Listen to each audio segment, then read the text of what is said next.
ఏసే పరిష్కారము అనుదిన Bible study కార్యక్రమం ప్రేక్షకులందరికీ మన ప్రభువును ప్రియరక్షకుడు అయిన యేసుక్రీస్తు వారి మహిమగల నామమున వందనాలు.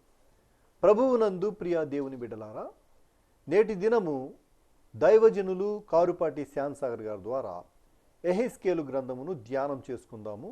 మీరందరూ బైబిల్తోనూ నోట్బుక్తోనూ సిద్ధపడి ఉంటే దైవజనులు కారుపాటి శ్యాన్సాగర్ గారు ప్రార్థన చేసి ఈ దినపు వాక్య పరిచర్య చేస్తారు. ప్రభువునందు ప్రియ దేవుని బిడ్డలారా, ఈ దినం ఆదివారం, ప్రభువు దినం. ప్రభువును ఆరాధించి ఉంటారని భావిస్తున్నాను. నేటి వాక్య ధ్యానంలో మరోసారి యేసయ్యను ఆరాధిద్దాం.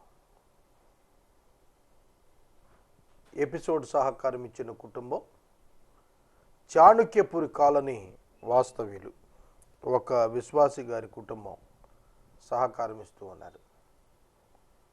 దేవుడు ఈ కుటుంబాన్ని దీవించి ఆశీర్వదించినట్లు ప్రార్థిద్దాం. ఈ కుటుంబం ప్రతి మాసం ఒక ఎపిసోడ్ సహకారం అందిస్తూ ఉంటారు. కొన్ని సందర్భాల్లో 2 ఎపిసోడ్స్ కూడా ఈ కుటుంబం ఇచ్చి ఉన్నారు. సహోదరికి సహోదరునికి కృతజ్ఞతలు. వారి బిడ్డను ప్రభువు దీవించాలని ప్రార్థన చేద్దాం. ప్రార్థించుకుందాం. తలలో వంచండి, ప్రార్థనలో ఏకీభవించండి. మమ్మలను మిక్కిలిగా ప్రేమిస్తున్న మా ప్రియ ప్రభు, మీకు వందనాలు. నేటి వాక్య ధ్యానానికి ముందుగా మేము మిమ్మల్ని ఆరాధిస్తున్నాం ప్రభు. ఆరాధించువాడు ఆత్మతో సత్యముతో ఆరాధించాలని మీరు సెలవిచ్చారు. మీ ఆత్మ కలిగిన వారంగా, రక్షించబడిన వారంగా, మిమ్మల్ని కలిగిన బిడ్డలంగా మిమ్మల్ని ఆరాధిస్తున్నాం ప్రభు. ఈ రాత్రి సమయంలో ప్రత్యేకంగా ఎపిసోడ్ సహకారం ఇచ్చిన ప్రియ కుటుంబం కొరకు ప్రార్థిస్తున్నాం. బిడ్డలను ఆశీర్వదించండి. నేటి వాక్యం ద్వారా మీరు మాతో మాట్లాడండి. మా రక్షకుడైన యేసు ప్రభువు నామమున ప్రార్థిస్తున్నాము తండ్రి, ఆమేన్. ప్రభువు నందు ప్రియా దేవుని బిడ్డలారా, దయచేసి మీ పరిశుద్ధ బైబిల్ గ్రంథాన్ని తెరవండి.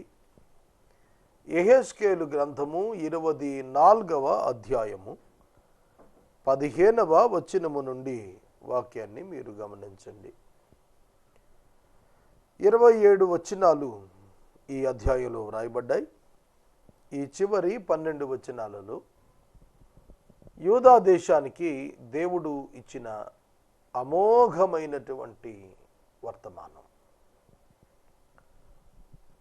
దేవుడు తన సేవకుడైన యెహెజ్కేలును ఒక సూచనగా చేసుకున్నాడు. Example and model, a sign, ఒక సూచనగా చేసుకున్నాడు. సూచన, సైన్, SIGN, సైన్, సూచన, సూచక క్రియ. సూచనగా దేవుడు యెహెజ్కేలు జీవితాన్ని ఎంపిక చేసుకున్నాడు. చూడండి, కొన్ని డెమో వెహికల్స్ ఉంటాయి. డెమాన్స్ట్రేషన్ కోసం వెహికల్స్ డెమో పెడతారు. అలాగే కొన్ని మిషన్స్, డెమో మిషన్స్ ఉంటాయి. ఇలా పనిచేస్తుంది, ఇలానే ఉంటుంది, ఇట్లాంటి అవుట్పుట్ ఇస్తుంది, ఇంత పవర్ కన్జంప్షన్ ఉంటుంది, ఇట్లా ఒక మిషన్ గురించి డెమోస్ ఉంటాయి.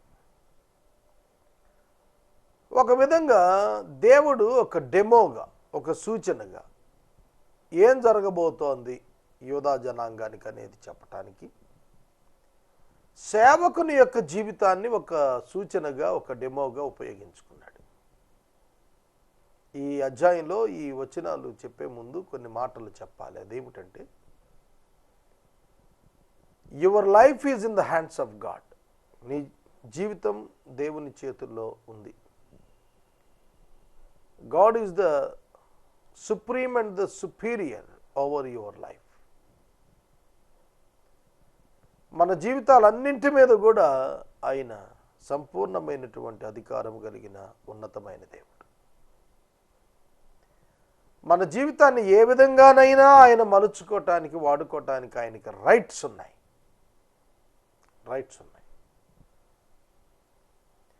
ఆయన మనలను తన స్వరక్తం ఇచ్చి కొనుక్కున్నాడు. God has every right on any human being, on every human being. ఏ విధమైన మనుషుల మీదైనా, ఎంతటి వారి మీదనైనా దేవుని యొక్క అధికారం ఉన్నది. గాడ్స్ కంట్రోల్ ఉంది. ఇది మనుషులు ఎప్పుడు మర్చిపోకూడదు. చూడండి, దేవుడు అధికారము కలిగిన వాడై తన సేవకుని జీవితాన్ని తన ప్రజల ఎదుట సాక్ష్యంగా ఉంచున్నట్లు తన సేవకుని యొక్క జీవితంలో ఆపరేషన్ కండక్ట్ చేస్తున్నాడు. ఆ ఆపరేషన్లో హిజ్కియా తన భార్యను శాశ్వతంగా పోగొట్టుకోవాల్సి వస్తుంది. నెవర్ మైండ్, ఎన్నడూ విచారించలేదు. భార్య అతని ఎదుట నుండి ఇశ్రాయేలు వారికి, యూదా వారికి ఒక లెసన్, ఒక పాఠం నేర్పించడానికి యెహెజ్కేలు యొక్క భార్యను దేవుడు తీసివేయబోతున్నాడు. మోడల్గా, ఎగ్జాంపుల్గా, ఒక సైన్గా ఈ దృశ్యం చేయబోతున్నాడు. తద్వారా, అది చేయటం ద్వారా యూదా జనాంగానికి సంభవిస్తున్నటువంటి విషయాన్ని వాళ్ళు తెలుసుకునేటట్లుగా బోధిస్తున్నాడు. సహోదరుడా, సహోదరి, నీ జీవితం మీద కూడా దేవునికి సర్వాధికారం ఉంది, సర్వ హక్కులు ఉన్నాయి. నీతో ఏం చేయించాలి, ఏం చేయించకూడదనేది ఆయన తీసుకోవలసిన నిర్ణయము, నువ్వు తీసుకోవాల్సింది కాదు. ఇక్కడ కూడా అదే మనం చూస్తున్నాం. యెహెజ్కేలు జీవితంలో జరుగుతున్న సంఘటనలకు మూలము, ఆధారము పరిశుద్ధుడైన దేవుడు. తన ఇష్టం చొప్పున, తన చిత్తం చొప్పున, తన సేవకుని జీవితంలో దేవుడు పనిచేస్తున్నాడు.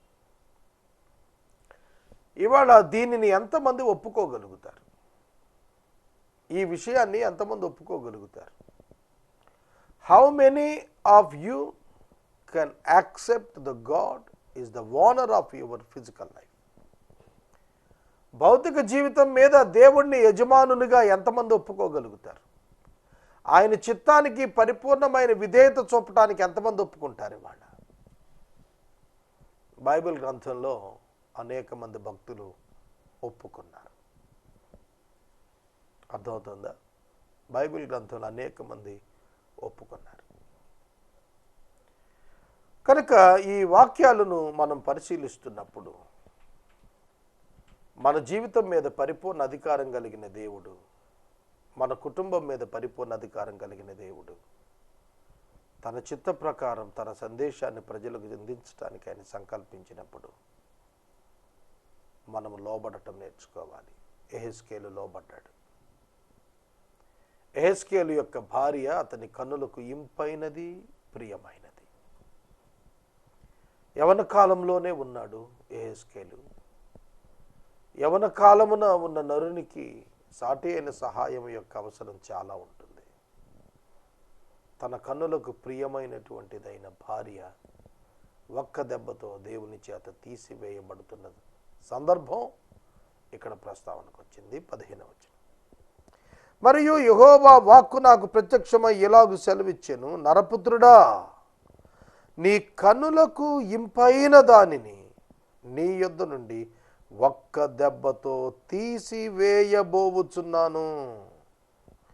నీవు అంగలార్చవద్దు, ఏడవవద్దు, కన్నీరు విడువవద్దు. వద్దు, వద్దు, వద్దు, 3 పదాలు. అంగలార్చొద్దు, ఏడవద్దు, కన్నీరు విడువవద్దు. Is it possible for a young man who loses or who lost his wife? ఒక యవనస్తుడు తన ప్రియమైన జీవిత భాగస్వామిని ఒక్క క్షణంలో అన్ఎక్స్పెక్టెడ్గా, ఊహించని రీతిగా పోగొట్టుకుంటే సాధ్యం అవుతుందా అంగలార్చకుండా? సాధ్యం అవుతుందా కన్నీరు కార్చకుండా? సాధ్యమవుతుందా ఏడవకుండా? దేవుడు చెబుతున్నాడు సాధ్యమే. You should not cry, you should not వీప్. నువ్వు ఏడ్చుటకు వీలు లేదు. ఒక్క దెబ్బతో నేను తీసేస్తున్నాను. ఇక్కడ రెండు విషయాలు నేను మీకు జ్ఞాపకం చేస్తాను. మొదటిది సావరిన్ అథారిటీ ఆఫ్ గాడ్, రెండవది sacrifice of a believer. Sovereign authority of God and the sacrifice of a believer. ఒక విశ్వాసి యొక్క అద్భుతమైన విధేయత, దేవుని యొక్క మహోద్భుతమైన ప్రణాళిక, సావరిన్ ఫౌండేషన్స్. ఈ అధ్యాయంలో ఈ రెండు చూస్తున్నాం మనం. దేవుని మహోన్నతమైనటువంటి ప్రణాళిక, భక్తుని యొక్క అద్భుతమైన విధేయత. ఇశ్రాయేలు యోధా జనాంగాలకు ఒక సూచనగా తన కుటుంబాన్ని త్యాగం చేయాల్సి వచ్చినప్పుడు యెహెజ్కేలు వెనుకాడలేదు. ఎక్కడి నుండి వచ్చింది ఇంత త్యాగం? ఎక్కడ నుండి వచ్చింది ఇంత ధైర్యం? ఎక్కడ నుండి వచ్చింది ఇంత దీనత్వం, విధేయత? ఈ సుగుణాలన్నింటికీ కారణం fellowship with God and the machine of God. దేవుని యొక్క సహవాసంలో, దేవుని పరిచర్యలో, దేవుని కొరకు బ్రతుకుట మాత్రమే కాదు, దేవుని కొరకు చనిపోవుట కూడా బాధ్యతగా ఎంచుకున్న యెహెజ్కేలు మనకు నిజ సవాలు. ఒక్క దెబ్బతో నీ కన్నులకింపైన దానిని నీ యొద్ద నుండి తీసివేయబోతున్నాను. అంగలార్చవద్దు, ఏడవవద్దు, కన్నీరు విడవవద్దు, మృతులకై విలాపము చేయవద్దు, నిశ్శబ్దముగా నిట్టూర్చు. నీ శిరోభూషణములు ధరించుకో, పాదరక్షలు ధరించుకో, నీ పెదవులు మూసుకోవద్దు, జనుల ఆహారము భుజించవద్దు.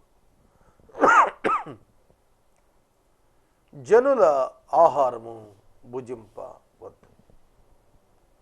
కొన్ని ప్రత్యేకమైన పనులు దేవుడు యెహెజ్కేలుకు సాక్షార్థంగా ఉండునట్లు జ్ఞాపకం చేస్తున్నాడు.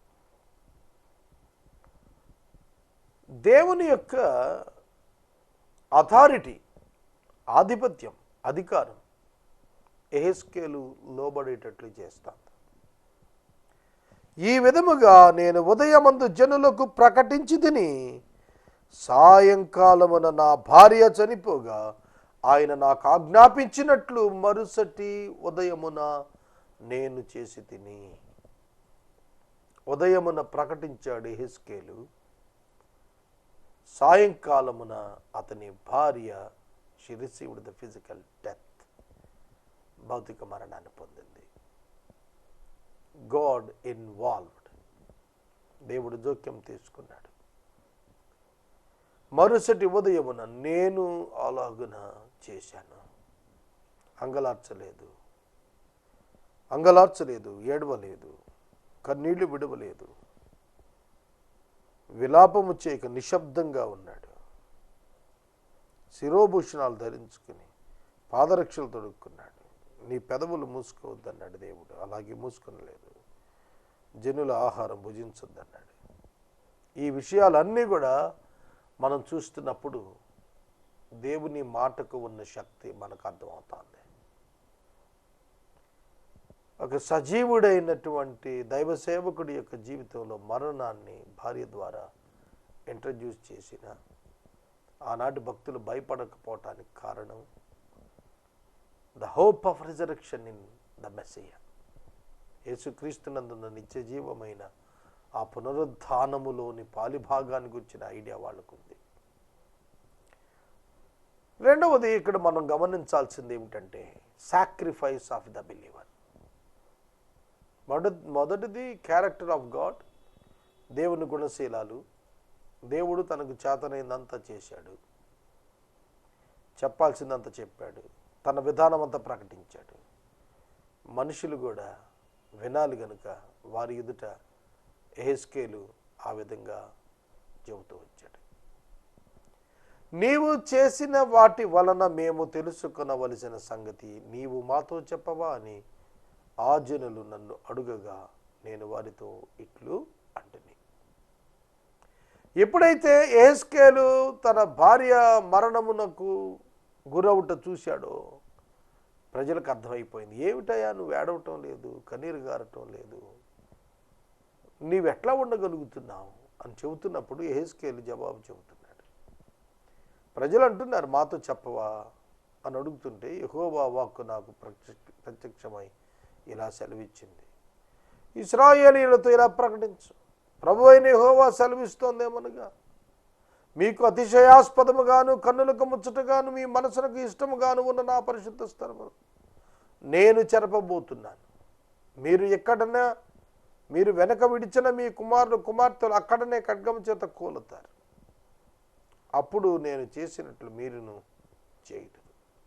మీ పెదవులు మూసుకొనక ముందురు, జనుల ఆహారమును మీరు భుజింపక ఉందురు, మీ శిరోభూషణములను తలల మీద నుండి తీయకయు, మీ పాదరక్షలను పాదముల మీద నుండి తీయకయు, అంగలార్చకయు ఏడవకయు ఉందురు. ఒకరిని ఒకరు చూచి నిట్టూర్పులు విడుస్తూ మీరు చేసిన దోషములను బట్టి మీరు క్షీణించి పోదురు. ఈ వచనం చూడండి, మీరు చేసినటువంటి దోషాలను బట్టి మీరు క్షీణించిపోతున్నారు. చూడండి, దేవుని యొక్క సేవకుడు దేవుని మాటలు చెబుతూ మీ కన్నులకు ఇంపైనదిగా ఉన్న దేవాలయాన్ని నేను పడగొట్టింపజేస్తున్నాను. ఒక పురుషునికి ప్రియమైనటువంటి భార్య ఎంత ప్రాముఖ్యమో, ఒక డివోటీకి చర్చ్ బిల్డింగ్ అంత ప్రాముఖ్యం ఆ రోజున. కనుక యెహెజ్కేలు దగ్గర మనం చూస్తున్నప్పుడు ప్రజలకు దేవుని మందిరమును గూర్చినటువంటి హెచ్చరిక ఇవ్వబడింది. మీకు అతిశయాస్పదముగాను మీ కన్నులకు ముచ్చటగాను మనసునకు అందముగాను ఇష్టముగాను ఉన్న పరిశుద్ధ స్థలం చెరపబడబోతుంది. యూదులు ఎక్స్పెక్ట్ చేయలేదు. భారతదేశంలో అమృత్సర్లో పంజాబీ ప్రజలు, సిక్కు ప్రజలు అక్కడ స్వర్ణ దేవాలయంలో ఆరాధన చేసుకుంటారు. అది చాలా ఇంపార్టెంట్ వాళ్ళకు. ఇందిరాగాంధీ గారి టైంలో ఆపరేషన్ బ్లూ స్టార్ అనే ఆపరేషన్ ద్వారా మిలిటరీ లోపలికి వెళ్ళిపోయారు. అది సిక్కు జాతి వాళ్ళందరూ కూడా మనసులో చాలా బాధపడ్డారు. ఆ తర్వాత చాలా పరిస్థితులు వ్యతిరేకంగా వచ్చాయి. ఎందుకు ఈ సందర్భంలో నేను జ్ఞాపకం చేస్తున్నానంటే, మందిరాన్ని వాళ్ళు they take it as the serious issue. మందిరం చెరపటం, మందిరం యొక్క విధులు చెరపటం, మందిరం లోపల ఉన్న పరిశుద్ధతను అన్యులు భంగం చేయటం ఒప్పుకోలేని నేరంగా భావిస్తారు ఏ మతంలోనైనా. అందుకే ఇండియాలో సెక్యులర్ స్టేట్గా అంబేద్కర్ గారు రాసిన రాజ్యాంగంలో సమీకరించిన దానిలో చాలా తేటగా రాశాడు. ఈ మాట ఇక్కడ నేను ఎందుకు చెబుతున్నానంటే, temple is important for the community and the caste or the religion. అట్లాంటి పరిస్థితుల మధ్య దేవుడు చెబుతున్నాడు, తొలగించేస్తానన్నాడు. నా మందిరమును నేను విడిచిపెడుతున్నాను, అది పడగొట్టబడుతుంది అన్నాడు. మీరు వెనుక విడిచిన మీ కుమార్తెలు అక్కడే ఖడ్గం చేత కూలిపోతారు. మీ కనులకు ముచ్చటగా మీ మనసుకు ఇష్టంగా ఉన్న పరిశుద్ధ స్థలం చేర్చబడుతుంది. అప్పుడు నేను చేసినట్లు మీరును చేయుదురు. మీ పెదవులు మూసుకొనకుందురు, జనుల ఆహారం మీరు భక్షింపకుందురు. మీ శిరోభూషణాలు తలల మీద నుండి తీయకయు, పాదరక్షకులు పాదముల మీద నుండి తీయకయు, అంగలార్చకయు ఏడవకయు ఉందరు. ఒకరిని ఒకరు చూస్తూ నిట్టూర్పులు విడుచుచు మీరు చేసిన దోషాలను బట్టి దేవుడు మీకు శిక్ష విధించగా మీరు క్షీణించిపోతారు. యెహెజ్కేలు మీకు సూచన ఉండను, అతడు చేసినదంతటి ప్రకారం మీరును చేస్తారు. ఇది సంభవించినప్పుడు నేను ప్రభువైన యెహోవానని మీరు తెలుసుకుందరు. యెహెజ్కేలు ద్వారా ఇవ్వబడిన ఈ మాట చాలా ప్రత్యేకమైనది, ప్రధానమైనది. ఇవి సంభవించినప్పుడు నేను మీ దేవుడునైన యెహోవానని మీరు తెలుసుకుంటారు. దేవాలయం పడగొట్టబడింది క్రీస్తు పూర్వం 586లో. దేవాలయం పడగొట్టబడటానికి ముందటి కాలంలో దేవుని యొక్క సేవకుడైన యెహెజ్కేలు తన భార్య మీద దేవుడు ఏర్పాటు చేసిన ప్రణాళిక చొప్పున చేసి చూపించి ప్రజలకు అతడు సందేశాన్ని ఇచ్చాడు. ఈ యొక్క సాక్రిఫైస్ను గురించి మనం ఆలోచించినప్పుడు కొన్ని మాటలు మనం తప్పక గుర్తెరగాలి. ఈ యొక్క త్యాగము, అతని భార్యను తాను సూచనగా ఉండు నిమిత్తం దేవుడు తీసేసినప్పుడు అతడు త్యాగమూర్తిగా కనిపిస్తున్నాడు. He never asked God to change his program and plan. దేవా, నా భార్యను తీసేసుకుంటావా? నా కనులకింపైంది తీసుకుంటావా? నీ ప్రణాళిక మార్చుకొని, విధానం మార్చుకొని, ఇష్టం వచ్చినట్టు చేసుకో, నా భార్యను ఏం చేయబాకు. సాధారణమైన వ్యక్తులు అయితే ఇలా మాట్లాడతారు, కానీ అతడు మౌనంగా ఉన్నాడు, మాట్లాడలేదు. ఎంత గొప్ప సేవకుడండి యెహెజ్కేలు. దేవుడు నీ భార్య చనిపోతుందని ఆయనకి చెప్పిన తరువాత మౌనంగా ఉండగలిగాడు. He never plead before God for the life of his wife. ఇది సాధ్యమవుతుందా సాధారణమైన వ్యక్తికి? ఎ matured man, a dedicated personality, పరిపక్వత కలిగిన మనిషి, సమర్పణ జీవితం కలిగినటువంటి మనిషి కాబట్టి దేవుని మాటకు నో అని చెప్పలేదు, నో అని చెప్పలేదు. యవన కాలంలో ప్రియమైన భార్యను దేవుడు తీసేసుకోవటం అనేది it is a precious sacrifice. అంతకంటే ప్రశస్తమైన ఆవిడేముంది? ఒక యవనస్తుడైన వ్యక్తికి తన ప్రియమైన భార్య కంటే ప్రశస్తమే ఉంది. It is a precious sacrifice. ఆమెను శాశ్వతంగా వదులుకోవాలి. ఆమె చనిపోతుంది, మంటిలోనికి వెళ్ళిపోతుంది, మరలా కనపడదు.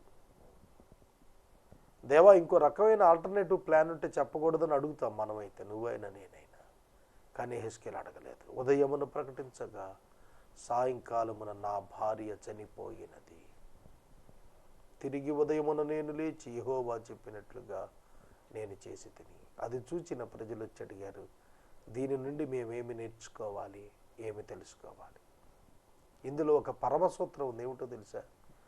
దేవుడు చెప్పినది లాభము, నష్టము, మేలు, కీడు అనేటువంటి ఎంపిక చేయక అనుసరించి నడిచినప్పుడు ప్రజలు నీ యొద్దకు వచ్చి అడుగుతారు, మేమేమి చెయ్యాలి? నువ్వు చేసింది సామాన్యమైంది కాదు, నువ్వు చేసింది మానవ మనస్సుతో కాదు, నువ్వు చేసింది మానవ తలంపుల చేత కలిగినటువంటి ఆలోచనలతో కాదని నాకు తెలుసు. సోదరుడా, సోదరి, అద్భుతమైనటువంటి దేవుడు, అద్భుతమైనటువంటి భక్తుడు. దేవుడు చాలా గొప్ప వ్యక్తికి కనపడతాడు ఇక్కడ.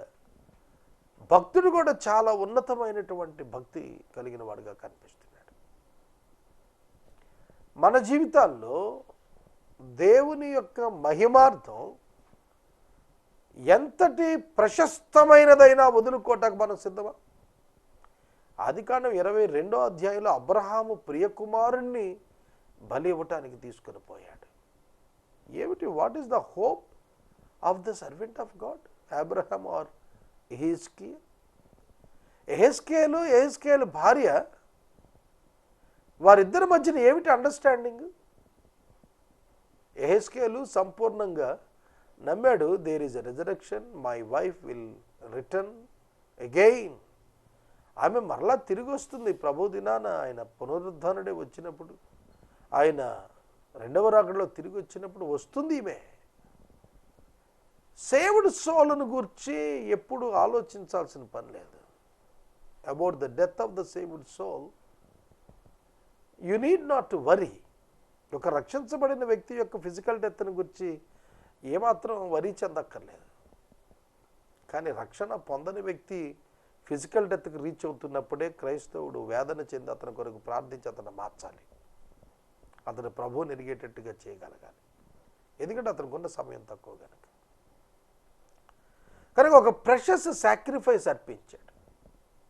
రెండవది, it is a permanent sacrifice.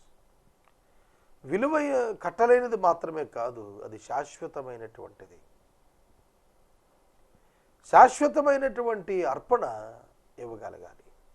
మరలా ఈ జీవితంలో ఆవిడని కలుసుకోలేం భూమి మీద. ఒకసారి మరణించిందంటే ఇంకంతే కదా, భూమి మీదకి ఆవిడని కలుసుకోలేడు. అయినా కూడా హీ యాక్సెప్టెడ్ దట్, ఒప్పుకున్నాడు. Precious sacrifice and permanent sacrifice and priceless sacrifice, వెలకట్టలేనటువంటి అర్పణ. వెలకట్టలేం. భార్య ప్రాణానికి ఎంత వెలకడతాడు? వెలకట్టలేం. ప్రైస్లెస్ సాక్రిఫైస్, అమూల్యమైనది, మూల్యము లేనటువంటిది, అమూల్యం, వెలకట్టలేనిది.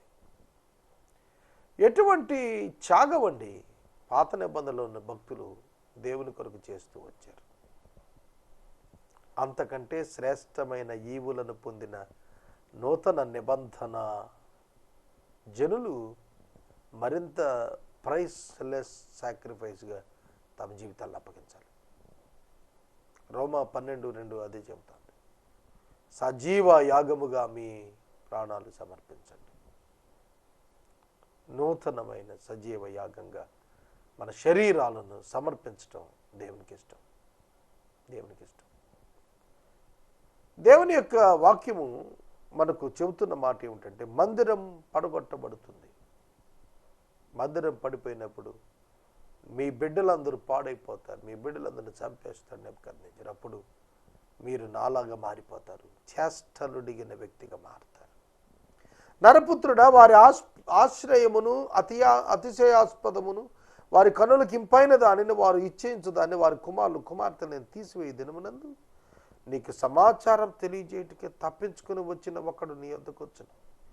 ఆ దినమున నీవికను మౌనము గుండక తప్పించుకుని వచ్చిన వారితో స్పష్టముగా మాట్లాడదు. నేను యెహోవానై ఉన్నానని వారు తెలుసుకునేటట్లు నీవు ఈ రీతిని వారికి సూచనగా ఉందుము. నీవు వారికి సూచనగా ఉందుము. ఈ 21st సెంచరీలో నువ్వు నేను యెహెజ్కేలు లాగా సూచనగా ఉండటకు మన జీవితాలు అప్పగిస్తామా? కోరి కోరి పోరాటాలు, సమస్యలు, స్ట్రగుల్స్ ఎవరైనా తెచ్చుకుంటారా? కోరి కోరి ఇష్టపడి ఎదురెళ్ళి తెచ్చుకుంటారా? ఇన్ ద వినియార్డ్ ఆఫ్ గాడ్, దేవుని యొక్క ద్రాక్షవల్లిలో ఇది సాధారణం. న్యూ టెస్ట్మెంట్ పీరియడ్స్లో అపోస్తలులు వాళ్ళు ఎంతగా సఫరింగ్ అనుభవించారు, శ్రమ అనుభవించారు. They gave up their souls, వాళ్ళు ప్రాణాలు అర్పించేశారు. వాళ్ళు కూడా రాజీ పడి మాకెందుకులేండి, మేము ఎందుకు మాట్లాడాలి, మేము ఎందుకు సాక్ష్యం చెప్పాలి, మేమెందుకు ప్రభువు కోసం మాట్లాడాలి, మాకెందుకు ఇదంతా, ఇతరుల రక్షణ గురించి మేమెందుకండి బాధపడేది, పోతే పోయారని అనుకుంటే అసలు వాళ్ళకి సమస్య ఉండదు కదా. కానీ అలా లేరు దేవుని బిడ్డలు, మీరు పరిశీలించండి. కనుక do not fear for the suffering. శ్రమలు వస్తాయని భయపడద్దు. దేవుని కొరకు శ్రమ పడటం అంతకు మించిన ప్రయారిటీ అండ్ ప్రివిలేజ్ మరొకటి లేదు. ఈ రాత్రి నేను వాక్యాన్ని ముగిస్తున్నాను. యెహెజ్కేలు దేవుడు చెప్పినట్టు చేశాడు. భార్యను ప్రభువు శారీరక మరణమునకు అప్పగించిన మారు మాట్లాడక దేవుని మాటకే ప్రాధాన్యత ఇచ్చాడు. నేటి వాక్య ధ్యానానికి సహకారం అందించిన కుటుంబం చాణక్యపురి కాలనీ వాస్తవ్యులు ఒక విశ్వాసి గారి కుటుంబం సహకారాన్ని ఇచ్చారు. ప్రభువు ఈ కుటుంబాన్ని దీవించునుగాక. మనము ఇంతవరకు దైవజనులు కారుపాటి శ్యామ్సాగర్ గారి ద్వారా యెహెజ్కేలు గ్రంథమును ధ్యానం చేసుకున్నాము. ఈ కార్యక్రమం ద్వారా మీరు పొందుకొనుచున్న ఆత్మీయ మేలులు ఒక ఉత్తరం ద్వారా మాకు తెలియచేయండి. మీ ప్రార్థనా మనవులు మాకు తెలియచేస్తే ఏసే పరిష్కారం కార్యాలయంలో ఏర్పాటు చేసిన ప్రత్యేక ప్రార్థనా శిబిరంలో మీ కొరకు ప్రార్థిస్తాం. మీ కుటుంబ పక్షముగా ఒక ఎపిసోడ్ ప్రసారం చేయాలనుకున్నారు మాకు తెలియచేస్తే మా సిబ్బంది మీ గృహాలను దర్శిస్తారు. ముగింపు ప్రార్థన ఆశీర్వాదాలతో ఈ కార్యక్రమాన్ని ముగించుకుందాం. ప్రార్థన. మమ్మల్ని మిక్కిలిగా ప్రేమిస్తూ అన్న మా ప్రియ తండ్రి, మీకు వందనాలు. ఈ రాత్రి ప్రత్యేకముగా ప్రభు మీ ప్రియ బిడ్డల కొరకు ప్రార్థిస్తున్నాం. వారు అద్భుతమైనటువంటి త్యాగము ప్రభు మీ కొరకు చేయగలిగే వారిగా మార్చండి. నీ అధికారమునకు ఒప్పుకునే వారిగా మార్చండి. నన్నును మార్చండి. ఈ రాత్రి ప్రత్యేకముగా ప్రభు ఎపిసోడ్ సహకారం ఇచ్చిన కుటుంబాన్ని జ్ఞాపకం చేసుకోండి నాయన. వారికి ప్రతి ఈవి అనుగ్రహించండి. రేపటి నుండి మరలా సహకారులు లేరు, మీరే మాట్లాడి పంపండి. రక్షకుడైన యేసు నామమున ప్రార్థిస్తున్నాము తండ్రి, ఆమేన్. తండ్రి అయిన దేవుని ప్రేమ, కుమారుడైన యేసయ్య కృప, పరిశుద్ధాత్మని యొక్క అన్యోన్య సహవాసం సదాకాలం మనందరికీ తోడైండును గాక. ఆమేన్.